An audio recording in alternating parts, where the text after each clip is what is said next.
And I believe collectively as a group, we're going to kick the competition's butt because we understand how important it is to think, execute, and dominate. Suck it up. Get tough. Suck it up. Get tough.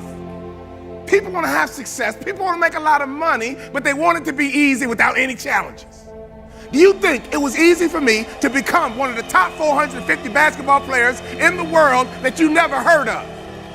The only way I made it to the NBA is I was fundamentally sound, I was mentally tough, and I never quit. And even when I wanted to quit, I had people in my life that would make sure I didn't quit. I hired and sought out the top 10 motivational speakers, watched all their videos, and I watched them one by one because I understand that if I pay attention to what the best are doing, I could be the best too. I watched game film on Michael Jordan. No matter how much I watched, I couldn't do what Michael Jordan could do. I would watch Magic Johnson. I couldn't do what Magic Johnson would do, but I sat there and had these videos. I watched Les Brown, Zig Ziglar, Tony Robbins, but my wife was scared. I was scared. I called into my office and I said what husbands say. I said, babe, we're gonna be okay. Every month the checking account was dwindling. I said, babe, we're gonna be okay. Let's start a motivational speaking business. I go to Jerry Sloan and I say, Jerry, I'm trying to make your team, but since we don't scrimmage, I feel like I can't show you what I can do. Go to Corral, hear me clearly, listen to his answer, and it will unlock some mysteries as to how you become the best in the world at what you do over a long period of time. Jerry, I'm trying to make your team, but I feel like I can't show you what I can do. He says, Walter, I already know what you can do, but if you want to make my team, I suggest you listen, follow directions, and execute. Listen, follow directions, and execute. What I didn't realize, even though we didn't scrimmage in practice, throughout practice, we did drills, and he created what I call habits and rituals. Every single day, practice was the same. Every single day, we drilled on fundamentals. Every single day, we worked on habits and rituals. So even though my mind was floating, even though I was selfish and self-centered, he was conditioning me into the culture through practice of habits and rituals. The reason why I tripled my NBA income in 3 years is because of habits and rituals. Next year, if your name didn't get called to come across the stage, I'm here to tell you they will call your name next year if you go back home and execute habits and rituals. I wanted to scrimmage for me, but Jerry Sloan was getting me ready to play for the Utah Jazz. So every day, it was about habits and rituals. Having hot food is about habits and rituals. Great customer service is about habits and rituals. Being the best in the world at what you do, being a pro, is all about habits and rituals. Let me tell you something. I learned a very valuable lesson when I played for the Utah Jazz. I had a point guard on my team who's arguably the best point guard in the history of the NBA. His name is John Stockton. John Stockton would go to a chiropractor 4 times a day on game day. You know what I said to myself? I'm not doing that. It doesn't take all that. John Stockton played 19 years in the NBA. I played 3.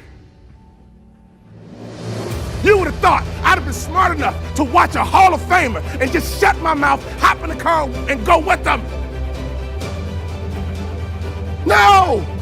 My mind said, yeah, it doesn't take all that. And I would tease him. Man, John Stockton, you OCD or something? Why are you going to a chiropractor 4 times a day? He swore by his chiropractor. That man played point guard in the NBA until he was 40 years old. And he didn't retire because he got slow. He retired because he refused to wear baggy shorts. He loved his Daisy Dukes. Every day on game day, that man would go to a chiropractor 4 times a day. And in my immature basketball mind, I would say, it doesn't take all that. I don't need to do all that. I'm an award-winning motivational speaker because now I pay attention to details. Another peak performance truth. Peak performers are detail-oriented. The reality is this, there are 450 ball players in the NBA every single year.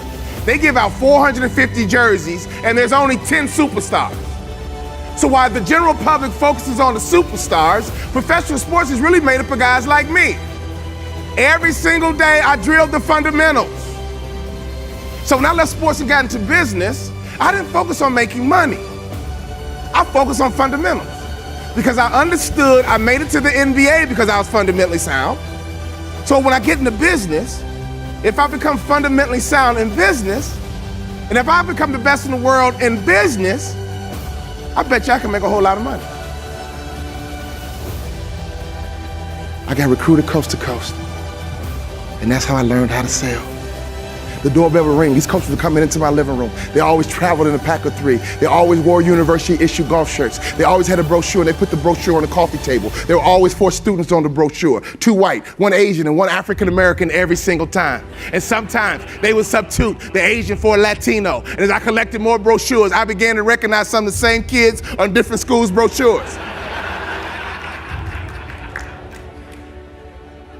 And then I realized, you know what? Oh my God, these aren't students, these are models, and this is big business. Your industry is big business. And whenever you have big business, it's very competitive. But in basketball, if you win by 1, you still win.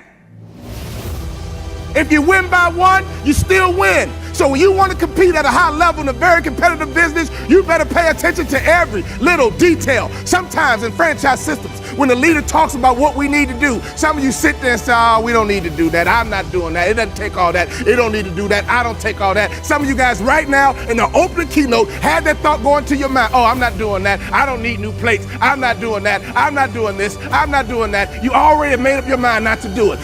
Great people pay attention to detail. So at this conference, don't you dare let your mind say, oh, I'm not doing that. It doesn't take all that. I'm not doing that. It doesn't take all that. You'll be average the rest of your life. Great people pay attention to every single little detail. I used to think that way. It doesn't take all that. But you know what? In my basketball career, I played 3 years and I should have had a longer career because I did not pay attention to detail.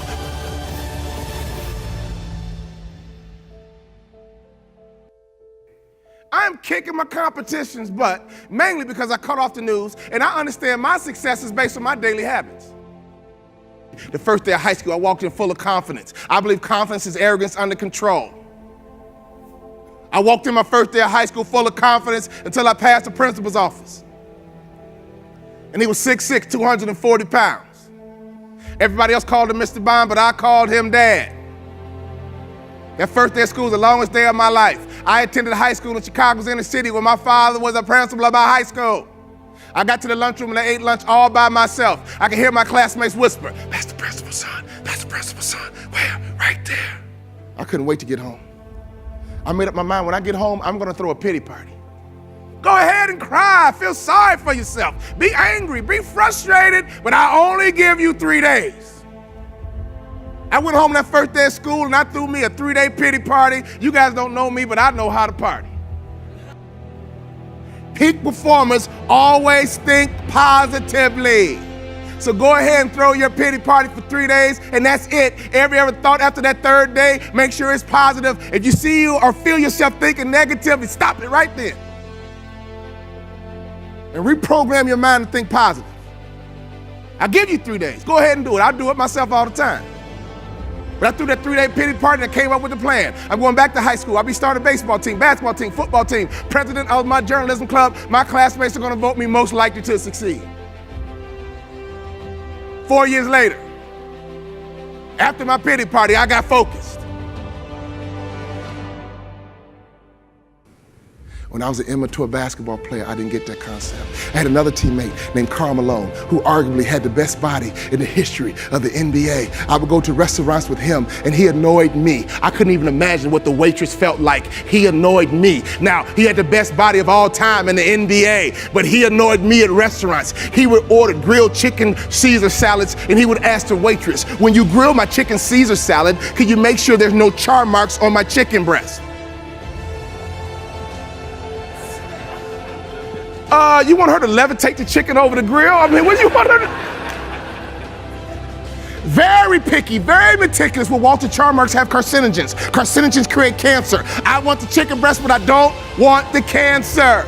Another time he ordered a chicken salad. This man was 6'9", 256 pounds. He always ate salads, and I rarely saw him clear his plate. Had the best body of all time in the NBA. He ordered a chicken salad one time. It came with hard-boiled eggs. The salad came out. He says, I don't want hard-boiled eggs. They're high in cholesterol. And we're in Salt Lake City. They all know who we are. We're the only brothers in town. Well, Mr. Malone, the salads are pre-made and the egg is crumbled over the salad. Well, would you mind picking it out for me? He annoyed me. I would go behind his back.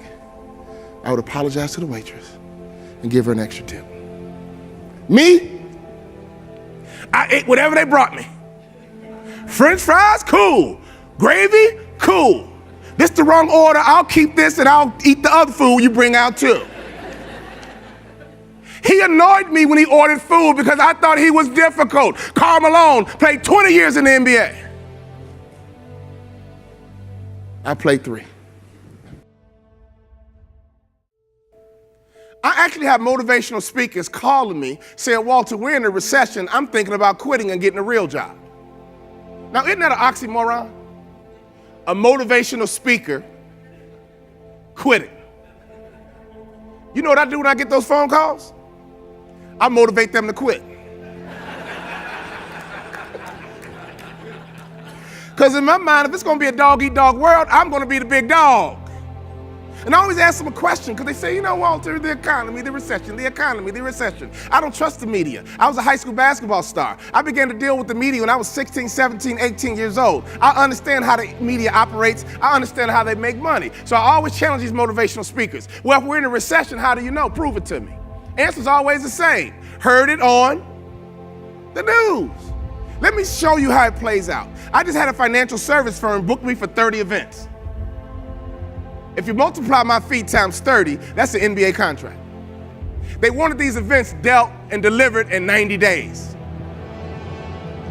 My fellow motivational speaker friends stopped marketing to financial service firms because they were convinced that financial service firms weren't spending money based on the AIG pushback. Is everybody with me? In 90 days, I made NBA money merely because I don't trust a thing the media says. What are you allowing the media to do to your mind, your approach, your outlook? Are you kidding me? I could always hear my daddy's voice. I don't care where I was. I could be on a school bus. I could be in the lunchroom. I could be on the playground. I could be somewhere I shouldn't be. I could always hear my daddy's voice. My daddy could protect me on the streets of Chicago when he was not even there. You have children. You have grandchildren. Make sure they can always hear your voice. But most importantly in business, whose voice are you listening to?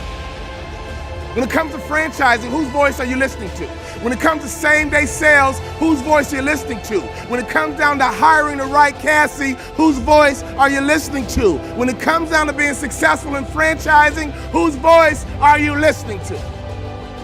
My wife and I are former franchisees. That's why I'm a no-brainer to speak at franchise conferences, because every franchise system has typically 2 groups at the conference. You have the one group that buys in, and they're in the corner talking about how can we execute, how can we improve same-day sales. Wow, you're doing good, I'm doing good, let's keep working together. What can we do to improve the brand? We're at the conference, let's buy in. There's always another group over in the other corner. Like, yeah, man, corporate. Yeah, corporate. Corporate's always trying to sell us something. I know. They're just trying to make money. I know. All that stuff they're talking about, you gonna do it? Nope, me either. So every system, trust me, has 2 different groups at the conference. The group that buys in and the group that's rebels and don't. So here's another rhetorical question for you. What group are you with? Birds of a feather Flock together. It doesn't say old birds and new birds. It says birds of a feather. Flock. Brian Tracy puts it this way, another very great motivational speaker. He says your salary will be the average of your 5 closest friends. I never made the Kobe Bryant, Michael Jordan money. I was terrified of becoming that athlete who went broke. And for months, I saw my checking account dwindle every single month. College educated, college degree, but every month my checking account was dwindling. I had no other skill sets. I had sold out to the sport in which you have to do. To play pro basketball, you gotta sell out. So here I am, 31 years old, wife and 3 kids, mortgage clicking every single month, and I was scared. And I believe if mama ain't happy, ain't nobody happy. So the next day, we joined the country club. And I walked in with my typical Chicago strut. All the other guys walk like this. I looked at my wife and I said, babe, I can't even walk like that. That does not look comfortable. It doesn't even look natural. Brothers don't walk like that. But Brian Tracy is right. When I walked into that country club, I was scared to death about my future. But your salary will become the average of your 5 closest friends. Now we've been at the country club for 14 years. Now I can walk like they walk. Now I can talk like they talk. Now I think like they think. And now I make what they make.